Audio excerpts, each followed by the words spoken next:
Klevis, what's up, brother? Nice to see you, Rich. Good to see you. Just make sure you're talking to the mic when we're going on. What's going on? How was the trip? Everything is great. The trip is going well. Okay. How long did it take you to get here today?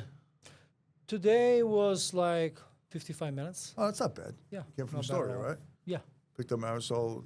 We met at my place with Marisol, and was just to get together, make it a little bit more fun. And we were practicing while we're coming here. That's all. Not that hard. Yeah. But You'll be it was okay. fun. Yeah. You'll be okay. We'll get through this nice and easily. Where'd you grow up? I grew up in Albania. Okay. While it was a communism country. I was born in 1984. 1984, you said? Yeah. Okay. And so I grew up in Albania in a little town close called Roskovec, and was very interesting because was the transition from the communism to become a democracy, and that was the era of a lot of things changing, fighting. People were kind of new to this idea of democracy, and people took it in the wrong way, right? So for them, democracy was, I can do whatever I want now, I'm free. And it was interesting that I lived that moment in my life. And not that I suffered much or anything, because when things got a little bit more tough during the 1995, that were coming up with these pyramid schemes. Basically, there were these banks that you can put, let's say, $1,000, and after 3 months, you get $3,000 back. And people were getting very excited, so they sold their homes, their cows, their cars. And when they realized it was a scam, everybody lost their homes, their money. So people got very mad, obviously. And that was from the government that did that, or? I think, it's... Well, you was probably still a baby at the time, right? Yeah, I was still young. I was 10-year-old, 11. So I remember a lot of things that happened. Wow. And so what did they do? They made a scam about put $1,000 into this bank and you'll get $3,000 back. Because Albania was like a virgin country in sense of democracy, so it was very easy to get there and come up with an idea, and they will buy it anyway, because they were so close for so many years since the Second War. We were under communism, so there was not really a freedom of speech or anything. The government used to control everything. So after the 1990... And it was the two towns were against each other, right? It was... in Albania, wasn't there like two, you guys were at war with each other too? Well, that happened because of the Civil War. So everybody was against each other. Everybody was against everybody else. In the 90s that happened. In the 1990s, started in 1995, 1996, and then it exploded in 1997, and that's the year that I left. Oh, so you left at that time? I left that year. But during that period, my dad already immigrated to Italy, in Sicily actually, and he couldn't even come back. So it was very weird situation. So for me and my mom, and our family actually, was kind of, it became very dangerous because people were on the streets shooting, everybody got an arm after they lost all the money. So basically it was a complete chaos. Wow. The government lost completely control. And I remember my mom and I and my uncle, we used to stay in the corridor in between the walls, where the walls of the apartment are thicker, because there was a curfew time after 6 p.m. And then everybody started shooting and stealing. What was a complete chaos. Wow. And to protect ourselves, we were in between the walls. I know it sounds crazy, right? That it's very interesting. I went through that. Was very tough. I'm a history buff, so I love this stuff. Not love it, but I love to hear in history and everything. I never heard that before. Yeah, it was very tough to go through that, and it teaches you a lot. It teaches you how so important you're living is. in a wall. I was living in like between the walls just to protect yourself during the night. Right, during those hours. Yeah, exactly. Time after 6 p.m. Why did it turn at 6 p.m., 7 p.m.? Is it just because nightfall? Because when the nighttime, there was not even electricity full time. So the government lost total control and power of what was going on. So, and as you know, if you were like a guy 15, 16-year-old, you start getting an arm, you create the little band, right? Like le bande, how you call it. So the gangster went on the streets and going to ask money for the restaurant, to the restaurant guy, to the business owner, and if you didn't give them money, they shoot you. Wow. Or they stop cars in the middle of the street and they ask for everybody's money. So stuff like that was going on every day because everybody was armed and you didn't know where the threat was coming from. So civil war, I think, is probably one of the worst that can happen because you don't really have an enemy. Everybody can be your enemy. And especially when you never have looked at it bread that to way. eat, there is no, everybody Yeah, it's not can like the become an North and animal. the South when we went through it. This is you don't know who your enemy is on the street. Yeah. That's it. So it's just chaos. Complete chaos. I thank God that I was not even 14. I was 10, 11. Because if I was 15, You would've been it's on- easy to go on the street and start becoming a rebel or something. So it was very dramatic. It was crazy times that is only 1997, if you think about it. That's crazy. Yeah, so Albania had that kind of drastic change and revolution and a lot of corruption through the years. But luckily, thanks to my dad that immigrated in 1994, we went to Italy, we went to Milan, So Dad comes in And- '94, and then you guys go over in '97. 1997. Okay, what's that like? How did you get there?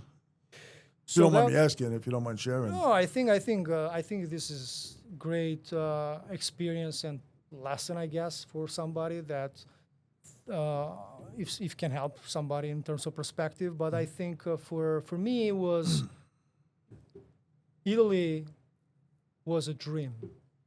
I remember when I came with a boat to see the lights of Italy from the boat. I was like, this cannot be real. So many lights, was so beautiful. And I was like, I hope I can make it because you don't know because we didn't even have papers. So, but luckily we were able to go to the other side. So the moment we went, So you literally snuck into the country in a way, right on the boat. what was a kind of a visa situation. Okay. And my dad was able to. Okay, so you got to a put visa. some- Why'd you something go over together. boat? Is that just the way of transportation? Was or- the transportation. Okay. Yeah, so we go from Durazzo or Vlor with a boat. And was Oh, so not there was no not flying. illegal, was No, I'm not saying nothing anything very like that, yeah. dangerous compared to because my dad actually had it in a dangerous way, like with a little boat, like you make it or you not. Oh wow. Yeah, so he had that route. Very, very difficult. For me, it was a lot easier because he was able to get a visa. Okay. But you always had the question mark, are you going to make it or not? So luckily, my mom and myself, we made it. Did your uncle come too? Or? It was just my mom and my dad and my, And yeah. you. So only three of us. And And you don't have any brothers or sisters? Not yet. My yet. brother was born in Milan. Okay, awesome. We have a 12-year difference in Oh age. wow. So he was born in Italy. Okay. So yeah, that part was kind of surreal to me. Was very exciting. I was a 12-year-old boy. See getting these lights to- at night, and Yes, it's like wow. the lights, the How people long did were it take different. you from that point, from seeing the light? How long was the ride? It must have felt like forever. It must feel like it's still going on, right? Oh yeah, looked like forever. It was like it took like 8 hours, 8 hours wow. with a boat, and then when we got there, we got a train from Brindisi, which is south of Italy. That was the stop, and from there we took a train straight to Milan for I believe 12 hours, 10 hours. Jeez. So that was the longest trip of my life. I was gonna say you have to be tough to do that. 10, 11, 12 years old. Like, what do you? I know, and I remember as of now, I used to ask my dad, I was like, so did we arrive or how long? Because it was never ending. And we stopped to city, and then until we got to Milan, and then we got to this little town called Malvaglio in Milan in the north. And that's where my dad used to live. So that's where we established ourselves in the beginning. And then from there, going to school, meeting friends and all that stuff. So Let me ask you another question on this. Are you like at 12 years old? Are you a kid or are you an adult? That's a great question. I think you are an observer, and it doesn't matter the age. I think, because I feel sometimes I'm still that kid looking Sure. the world with those eyes of curiosity, and you definitely are in the present moment. There is no more present moment than that moment. And I think in the good and in the bad, those are the best times of your life What I did, that you're gonna remember for Forever. all your existence. So it taught me a lot, and I'm proud that I went through that because I can bring, sometimes you make some connections in the real world that you are okay. This is not that bad. I can deal with it, or I'm learning something. Okay, this is good because of this connection with the past. Wow. No, that's right. That's so true. Yeah. That's so interesting. I never knew that about you. So you end up in Milan. You go to school in Milan now? Yeah, so I started in seconda media, which is the second grade, and I Did you still go to first remember- grade in Albania? Or in Albania? You Yes, did, okay. I was So you a went to pretty decent student, I would say. So when I went in Italy, the world was different for me, for my eyes. I can imagine, yeah. Because in Albania we used to play soccer, we used to get out and stay out in the field, playing with day. friends. There was nothing, there was no toys, there was no video games. Yep. When I came to Italy, everybody was going to each other's home, playing at video games, going with a scooter with a girlfriend. I'm like, what the hell is happening here? I didn't expect that. That was something new to me. Yep. But I really enjoyed it. I had a hard time to integrate in the beginning. Kids at that age are not friendly at all. Of course not, especially when you're an outcast. Yeah. Not an outcast, but you know what I mean. Being somebody from. Yeah, and the Was there a Bad- lot of transports from Albania to Italy at that time, or a lot of There was- people? Did a lot of people from Albania go to Italy at that time? oh or- yes, Oh, they there did, was okay. a lot of immigration. They started in the 1990s, 90s, okay. but the problem is that whoever came in Italy or in Greece, because that was the Tuluk. two countries that were like a destination for a better life. If you're lucky, you were going to United States, but that was like Later a on. big dream. But Albanians, Wasn't Germany another one? yeah, but it was tougher. It was tougher. It was yeah. tougher. I think in our because we used to watch a lot of Italian television. Like, Okay. as a matter of fact, my Italian was pretty good when I got to Italy. So because of TV, we had to have one Albanian channel, and we used to steal All Italian. TV from Italy. So I used to watch a lot of cartoons. That's how I learned Italian, and so that was easy for me. But the lifestyle in Italy was so different. So, Really? yeah, it was so different. And the reputation of the Albanians in Italy gradually started becoming bad because, to give you an idea, is like Albanians were like, if you put like, I don't want to call it like an animal or a puppy, you put it, you close it in a room for so many years, and now you let it go. That caged, puppy yeah. is gonna do something stupid, right? So that what happened to Albanians because was not. First of all, they were not really educated to the, Western world. So for them freedom was real freedom, and Oh, I can some of them imagine, they yeah. start robbing here, stealing there, so not doing really great things. Not all of them, obviously. Like my dad was a hardworking guy, but because of some individuals, they took that for granted. They took advantage of that type of freedom, and that killed the reputation for us as hardworking people. So what happened when I went to school? Kids are very bad with words, right? As you can Of imagine, course, yeah. especially in the adolescent, period of life. So what happened is I was the target. Oh, Albanian, go back to your country. What are you doing here? You're still in work. That was the topic for me in the beginning. As when a I 12 or trying 13-year-old, when I yeah. was trying to integrate with my new friends. So that was pretty difficult for me to digest, also because I was very emotional and, was pretty, I'm still am, but as a character. So that was tough for me in the beginning. So I had a hard time for 1 year and a half, 2. Okay. And then after that, when I went to high school, it becomes easier. And the reason it became easier because one of the first day in school, I had to fight with somebody, and was gonna say, I punched him in the face. So everybody started respecting me. Yeah. So that was funny. That's what I always knew about all the Albanian guys that I know. Tough, tough background, throw their hands really well, and yeah, you don't mess with them. They don't think, because again, you've been through so much. You can only imagine, at least everyone I met that was in that culture. But I always got along with Albanians and that whole world and that culture. But I never knew that about you. That's so cool. Yeah. It's actually cool that you were able to go through it, and I got to say I know you're going through that. So, how did you end up from Italy to the United States then? Did you go somewhere else first, or was it?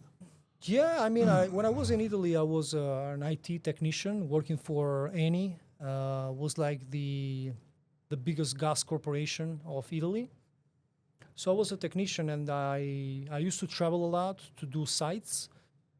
In terms of IT, I was never my passion to be an IT guy, but I loved the fact to travel and meet people and go from one place to places. That was what I was enjoying the most. When did you get into that kind of work? After I did Did you go to telecommunication, high school professional was called. I did like 5 years of that as an IT technician.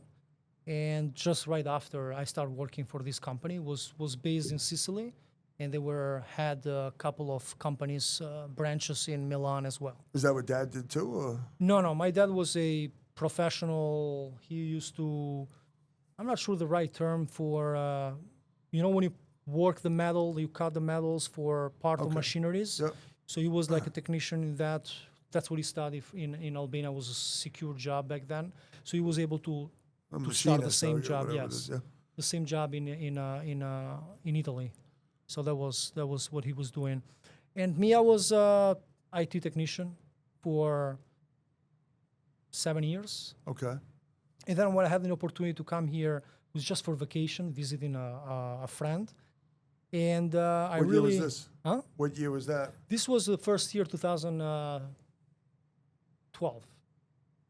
Okay. 2012.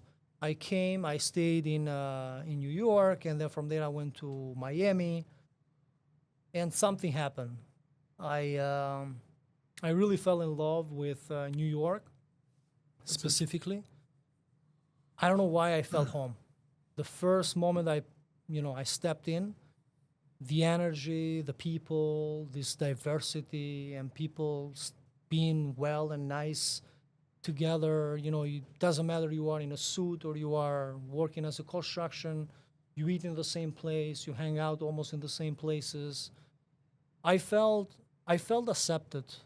I never felt accepted in Italy, to tell you the truth. Never. I always felt an outsider. That was kind of because of probably the trauma that I had in the beginning as a 12-year-old trying to integrate.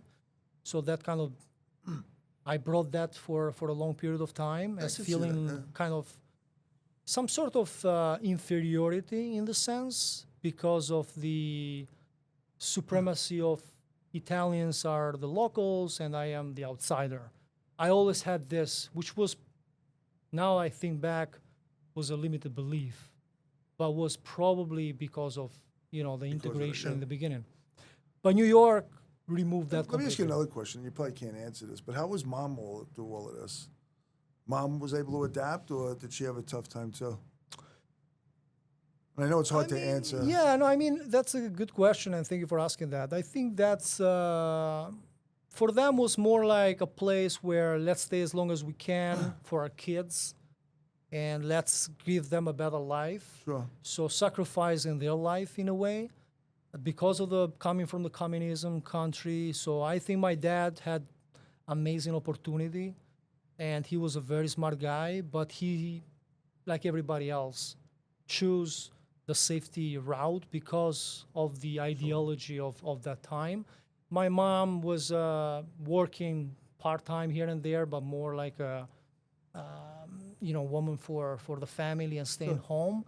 So they never integrated very well at the high level, I would say. So always like staying within their community, maybe cousins or Albanian friends or brothers and sisters that moved later on. So it was not a really like a real integration. Okay. Me, of course, I integrated because I made friends. I evolved. I went to school. Everybody, you know. So I was never married, but I have a daughter in Italy. So her name is Julia. She's 15-year-old now. That's but awesome. yeah. So I was able to integrate obviously after many years. So mom, could she speak? Was she able to speak Italian when she went over, or was it rough for her and dad? She speaks. I mean, now she speaks a little bit better, but broken Italian. My dad was a little bit better. Okay. Yeah, but also because they never kind of integrated. What was the language in Albania? About Albania, Albania, but was Albania. that close to? It Was it must closer to sound- Italy or Italian or? No, really, it's completely different. It's a very it is? you call it autochthonal language. How many languages do you know? 3. It's fucking awesome. Yeah. God bless. Yeah, How'd you learning be- French now because I'm back to college. That's French, awesome. I never was able to learn French, so I was like fascinated by it. So now I'm going back, trying to learn a little bit of French. That's awesome. Yeah. How'd you pick up English so quick? Well, I always wanted to learn English. I always was fascinated by English, and when I came here, I always tried to cut off all my Italian connections and Albanian connections as much as I could. So I always stayed with Italian, with American from New York, possibly, or people that speak only English. So I stopped watching Italian TV. I stopped watching football, soccer. I said, if I'm here, I want to go, all in. It'll be baseball, tennis, hockey. Yeah. And also because I have a daughter in Italy, so for me, is if I'm going to take this route to try, because the first time I came on vacation, I really fell in love, and then I said, this is awesome. I belong here. I feel this is the place where I want to stay. I want to grow.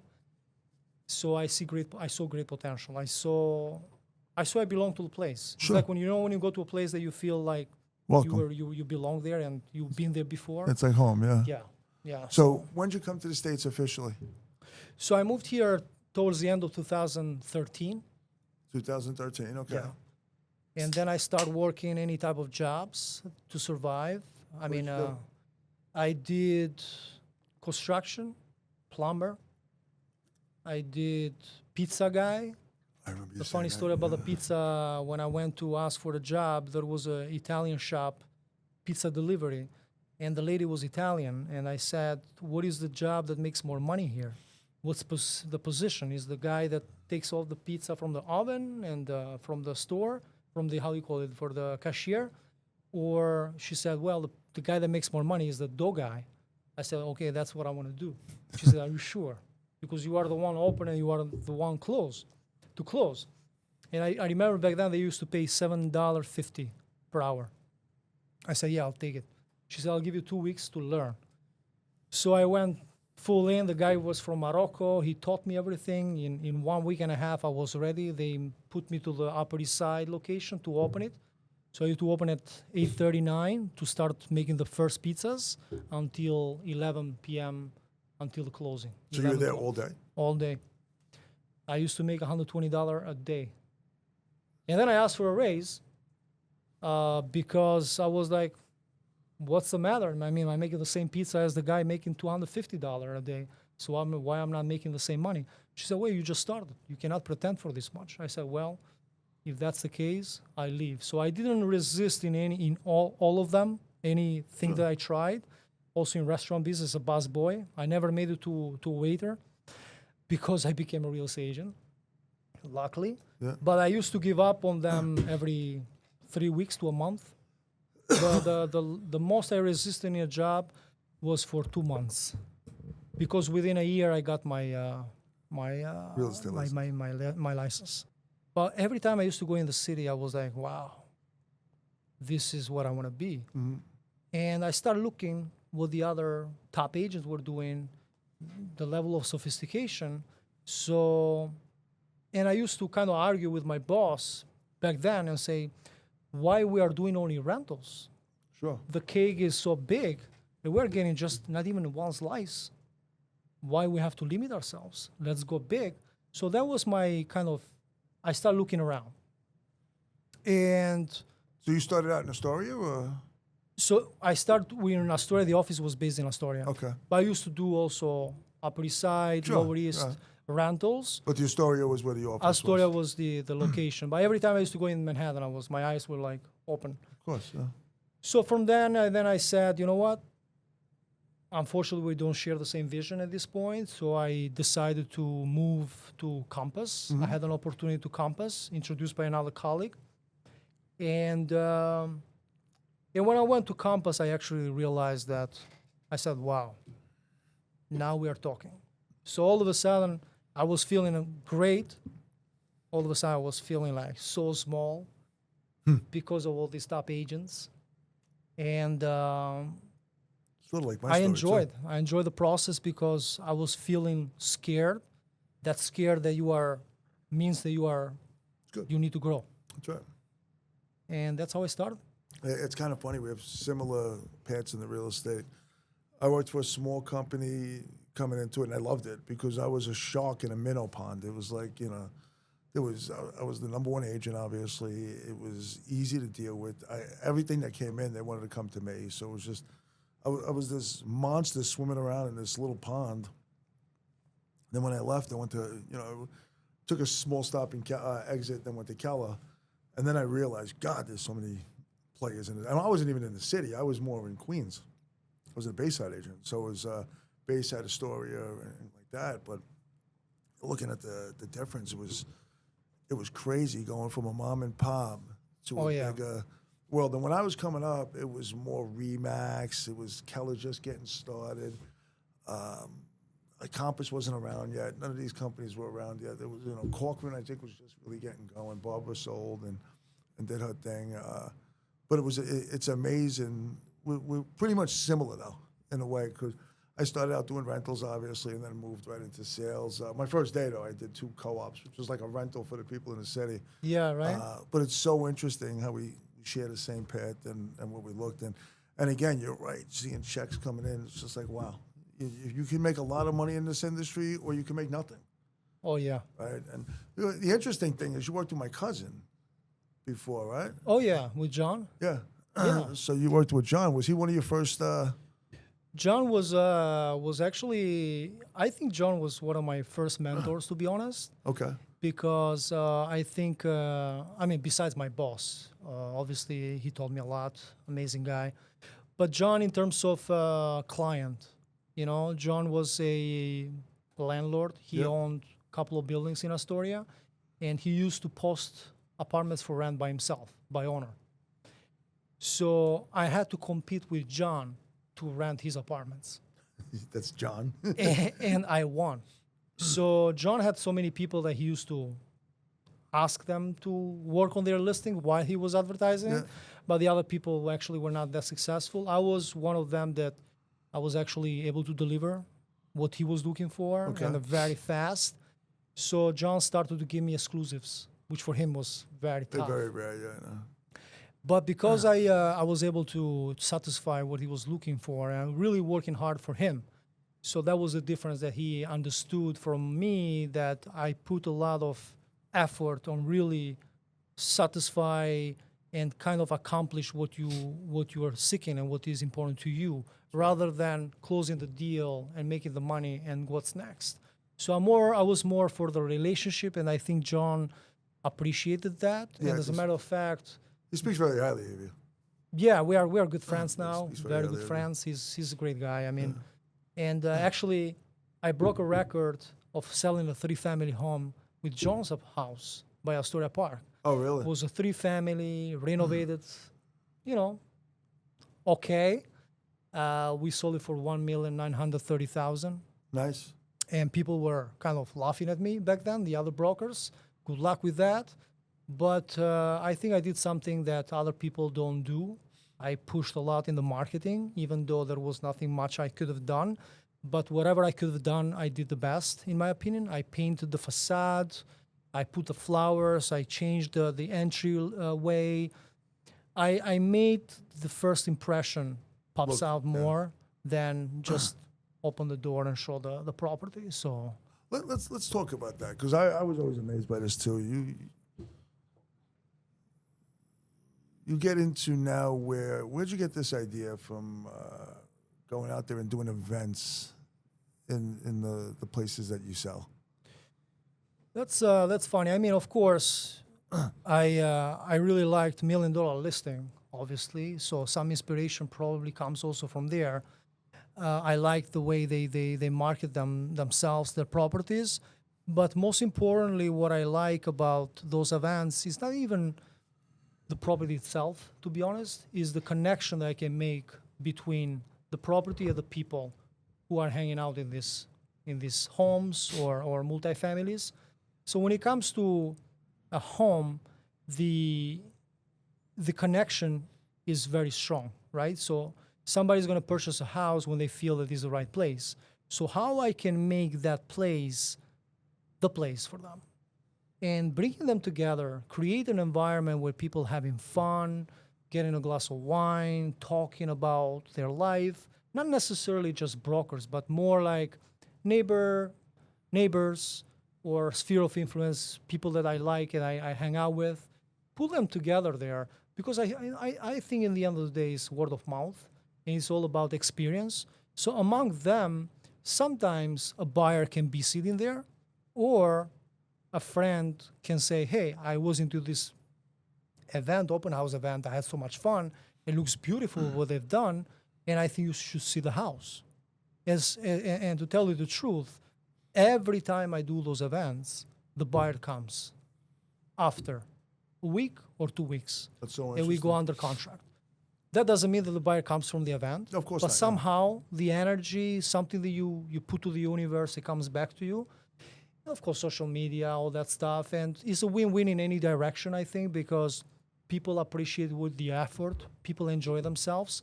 And most importantly, to connect to what I said earlier, what I love about this job is that you learn meeting people, putting people together. I love the dynamic, for example, when I bring different personalities, like a doctor with a lawyer, and they are hanging out in the property I'm trying to sell, and they are talking about science or any topic that Sports, I can whatever learn else, yeah. something. So it's more fun, it's more genuine, I would say, as a connection, instead of just doing open house with brokers. Not that we don't do it, I like to do that too, but I find that people just come hanging out, and I don't see a great outcome from there compared to do something for When the was your neighborhood. last one? When was your last event? My last one was at Trump Tower. Okay. Yeah, Oh, that's right. Yes, that's right. That was probably one of the best that came out very, very well. I mean, of course, the effort that I put in was Yeah, tell to me the about top. that, because that's the one with the piano, right? Yeah. So going back to curiosity I'm and sorry to cut you off. I tell so many people this. I literally go in there, and I'm somewhat teach it someplace. If I go out out of New York, and I'll go teach in one of these other market centers, I steal your shit and I talk about it. yeah, please do. It's mine. That's what I do with you. Exactly. But no, I always mention you and what you do, because Jonathan does it also. But you do it where I don't know. Just explain to what you do, because that's amazing what you do. I really appreciate that. Yeah, and it really is about bringing people together. Of course, I do due diligence in the sense of understanding the property and what type of people I want to bring there, in the sense of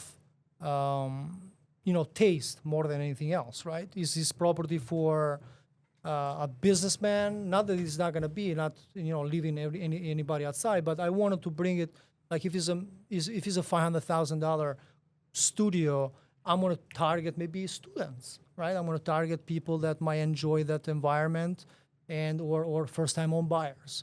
When it comes to Trump Tower, because of the decor and the way it is inside, there is a lot of gold, there is a lot of wood, there is a lot of kind of these pieces that are very expensive.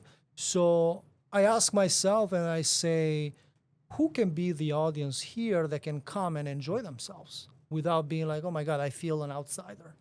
So, and then I I put down a plan and I think about people that not only will like that taste, but also they can be having fun with it.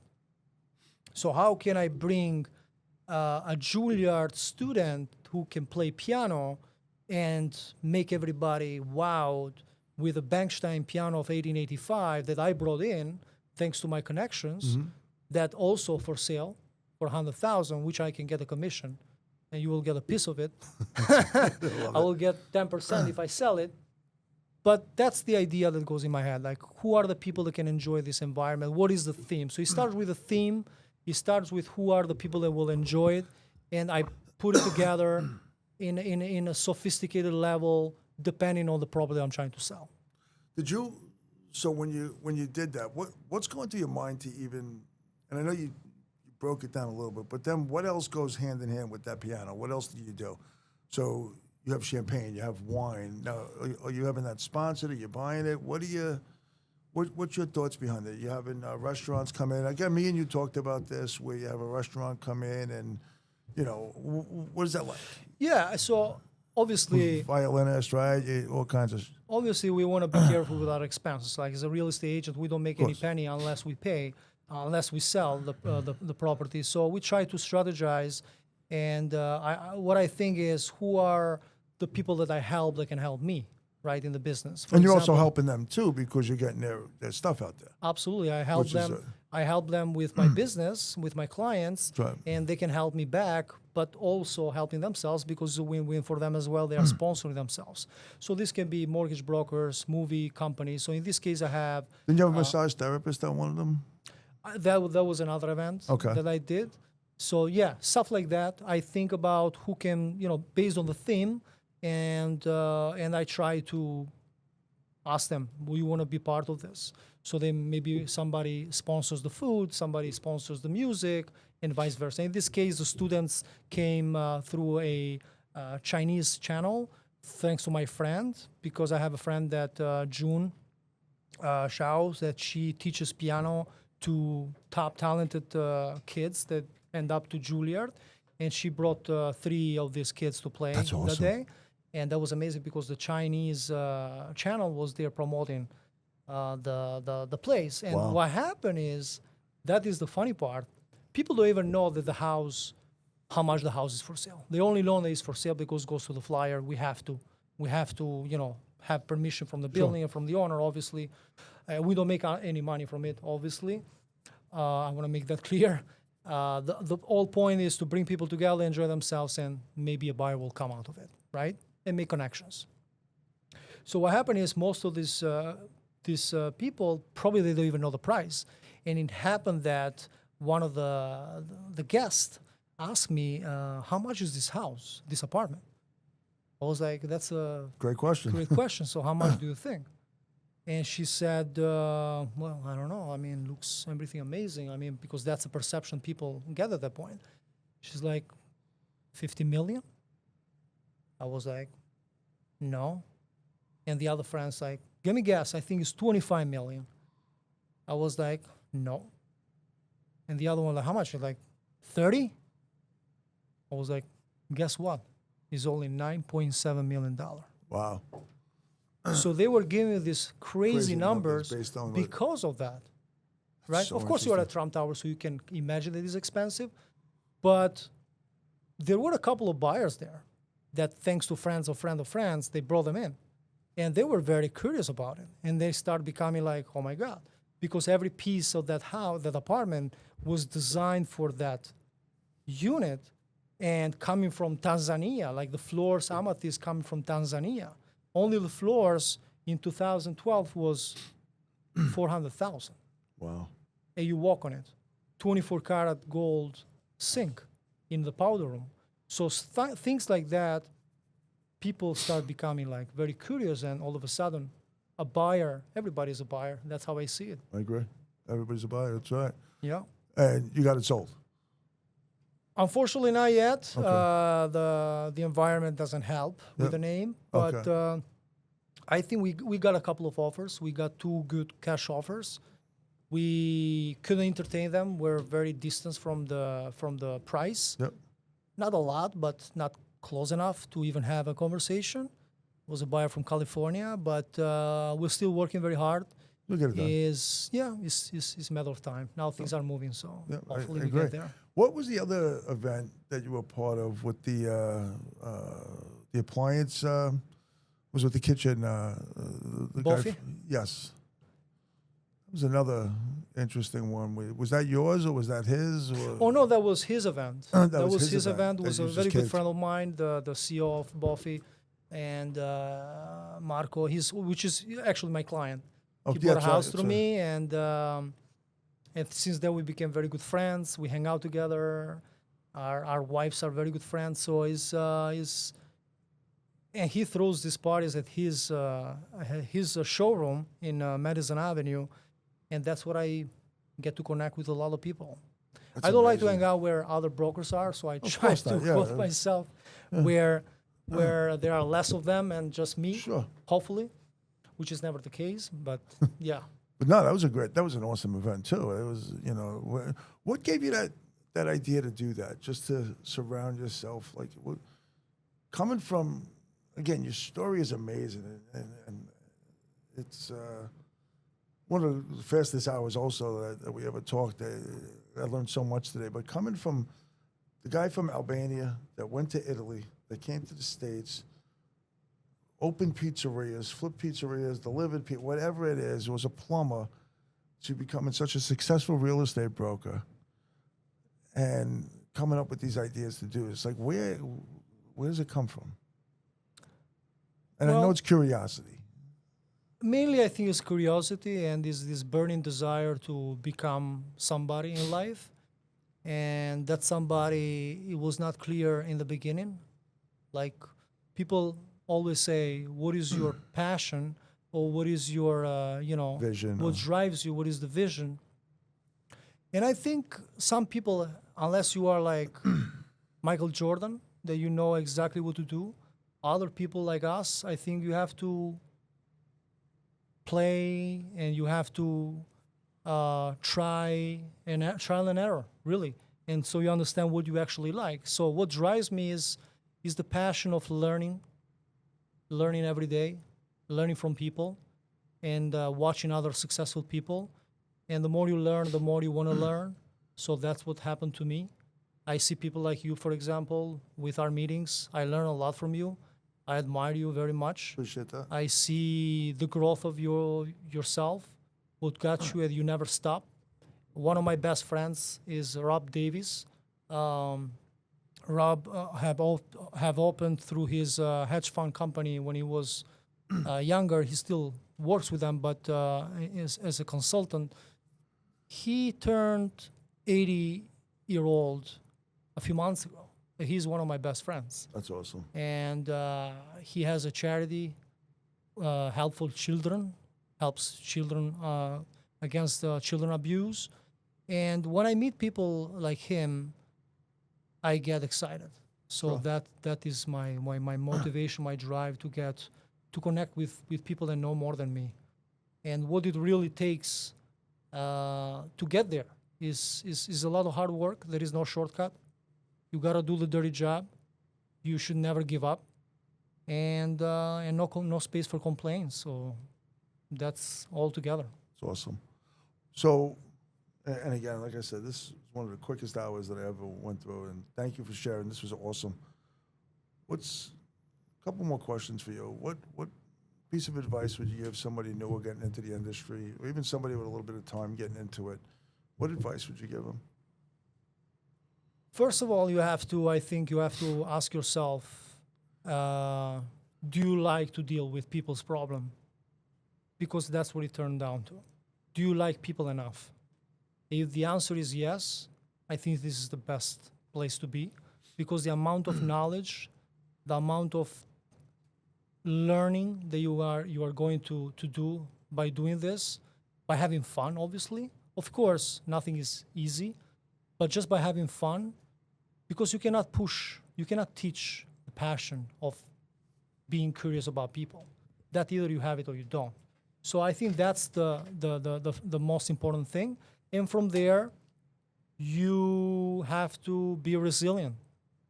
you should never give up, because the moment you are almost there to break through, that's where the magic happens, and a lot of people give up. So I think, and I went through that many, many times in my career. I thought to go to IT many times. I thought to go to do something else. But real estate is something that gives you so many opportunities, opens so many doors, because it's something that people need, is the most important need for people, is a house. So that is the key to get access to people. So from there, what you do with it is on you, because you can build another business, you can build multiple business, you can create a partnership. Like now I'm working with 10 executives, top executives from Italy. They are trying to create a portfolio, and they offered me to be a partner, and I said, absolutely yes.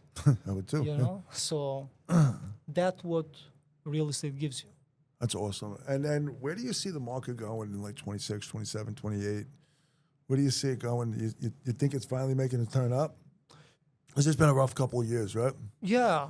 I mean, And you were able to go through it, but you know. Yeah, I think this was a great experience. I mean, it was terrible, obviously, the COVID, but in COVID you learned a lot, because it gives you a better perspective how things can go bad and how things can recover. In 2007, I didn't have a chance to experience that. It's just by reading in the books. One of the books that I highly recommend is Principles with Ray Dalio, that explains exactly how that happened and how What was the name of that again? Principles, Ray Dalio. Okay. So I think if you are a successful real estate agent, you see the opportunities everywhere, and that's why I always diversify. I always have the rental business. I always have also the commercial business if I need to, and the residential sales business. So if something is moving better, for example, the rental market, and then you shift into rentals. There is nothing wrong with that. And keeping always the sales ready for things change again. So you have to be able to be flexible as things change. Now, in terms of the market, I think things are starting moving in New York City. I know that people are scared for depending on which segment of the market, especially the luxury sector. I see that people are a little bit more concerned right now with the new elections and all that, without going to politics. Sure. But I think a smart person can always be able to navigate any markets, really. If you are able to make money during COVID and people made the most amount of money. What do you think that was? Again, I really like your opinion, because you're not from the outside, but you are, right? Because again, you saw so much in life. I think that was simply again, this Such is a my young guy. You went through so freaking much. It's awesome. I think that was, if I may say that, I don't know. But for me, it was more like, the disease is there, right? You cannot negate that. But go to the extreme, I think, was a social experiment. That's sense. my humble opinion. Yeah, I get it. So, because you see people how react in these situations, and myself, when you are in the moment, you don't know what the hell is going to happen No, you a don't. month Yeah, from now. That's right, that's right. So whoever tells me that, oh, that's a great moment to invest, You never dude, know. you don't even know if you're going to make it tomorrow. That's right. So you can predict, but you cannot really predict much when you are, because you have to bring the emotion in those moments when things passed, the emotion is not there anymore. So you have clarity. But when you are in the moment, there is emotion there. And because we are sensitive to whatever happens to our emotions, because that dictate our actions, and people get freak out and do stupid things. And that's what actually happened during the time. A lot of people freaked out and for more than they should, and other people learn to enjoy more interpersonal relationships with their wives. They became stronger in their relationships. Like, I have friends that got closer, and I have friends that That part, yeah. they fell, they broke up because of that. So I think if you put in your mind that every situation you can learn something, and it doesn't become boring and it becomes less painful, I think. It's very interesting. And then, what can we see with your team coming up in 26? Anything exciting, or what are we looking to do? I am looking to grow the team with the same philosophy that I have. Okay. And I see my team as a partnership with my agents. I want to be able to put my agents in a position they can thrive, maybe even more than me, because eventually one day they're going to be my partners. So that's how I see my team growing. I don't like to be the top of the pyramid. I want to be equal with my agents as much as I can. And everybody will grow in their own way because everybody can bring something to the table. And that's what I do when I hire. I see, okay, you want to be a real estate agent, but what is your background?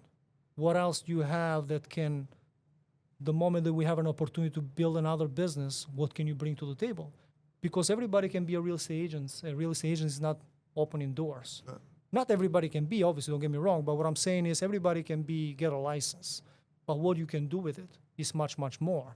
So I'm here to kind of push the vision and everybody else kind of being aligned with it. Well, that was awesome. Thank you so much for sharing. I look forward to watching you grow. Love you. Thanks for being part Thanks of so us. much, Rich. Big up, bud. This was great. Awesome job. Thanks.